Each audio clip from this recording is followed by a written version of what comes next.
Alright, here's the glass. When you sit it in, you want to sit it on top of those yellow shims and make sure that you don't pinch the gasket on the back side.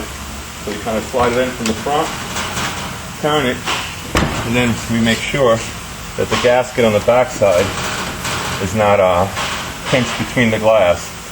This is a glazing spoon. If you decide to glaze them yourself, we will send you one. You slightly lift this up, and the yellow one on the bottom, you push it all the way to the back so you barely see the yellow in the front. Take a nice picture of that, Vinny, so you see that the front of that is even with that. So now whatever gap you have side to side and between there, we have different width glazing shims. So I'm going to stick a red one on this side, and then I'm going to do the same thing over here. I'm going to stick a red one on this side, just to make sure we can square everything up real nice. The glazing shims go blue is the thinnest, then it's red, then it's yellow, then it's green. So once again, I just put the shovel in here, move it over a little bit. That gives me room in here to slide it over a little bit. So now I got that. Then you kind of feel and see what thickness you can stick in there. Alright, it looks like a yellow there. It looks like a red there. So now we have everything in there nice and square. Back up a little bit, maybe. Okay, so the next step would be is if you want to take the glass back out, I would put these glazing beads in without wet glazing them. What I actually have to do, and I'll show you when I do one, this is the sash. What we do is we do this.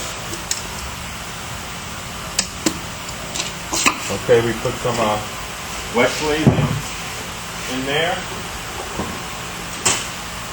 and then the glazing beads go in. The only thing is, once that wet glazing is in there, it's going to be very hard to pull that back out. So I'm going to show you real quick how I'm wet glazing the sash section, which that I'm going to show you in the next video how it comes out. So the corners, get a close up of this, you kind of put the wet glazing in here, and it goes all around the corners. Now I already got it where you see the short glazing bead is in there, that's already wet glazed. And then wherever you see these shims, you run a nice bead of wet glazing, just like that. Okay, and then,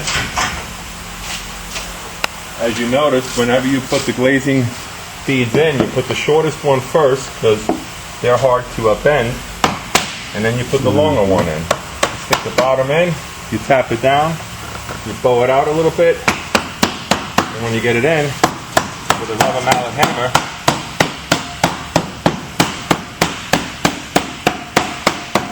you put that in there. Now, that being said, if I was to glaze the center section to the point where you wanted to take it back out again, I wouldn't put these glazing beads all the way in. I leave a little gap in them so you can start them. I'll show you how that works.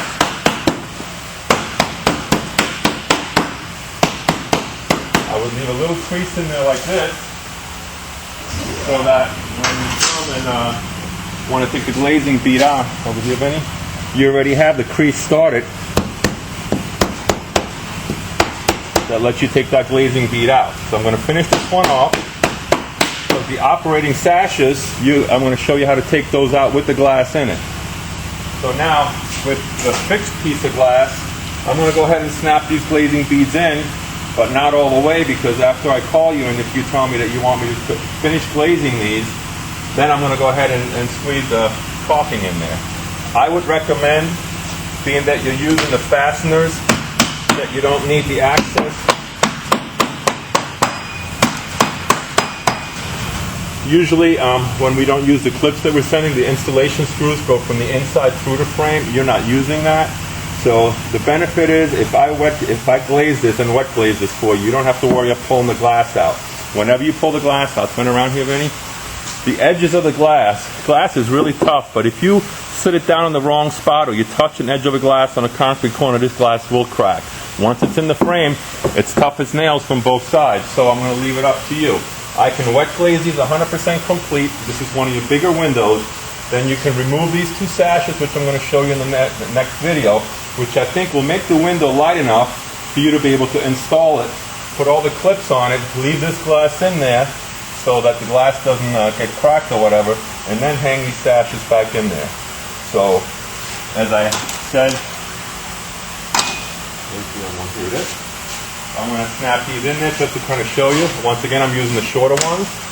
And this little groove just starts right here. You start one corner off. Put one corner in.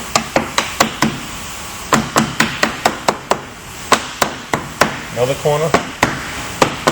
And notice I'm leaving a little bit of a bubble in there so that if I speak to you and you said I want to take the glass out, you can take it out. I stick this in there, hit it, tap the top, you get it all the way into the corner, bend this one, tap it in there lightly.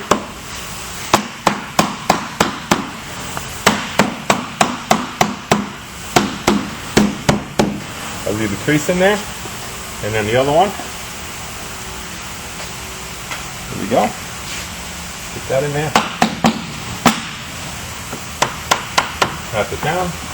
Put that in there. You definitely want a mallet hammer, because I have a metal hammer in my hand right now. I'm sure I would have cracked that glass by now. So that's how the fixed glass goes in. You saw everything except for me putting the wet glazing in here. So guys, we can turn this one off and we'll turn it back on for the other one.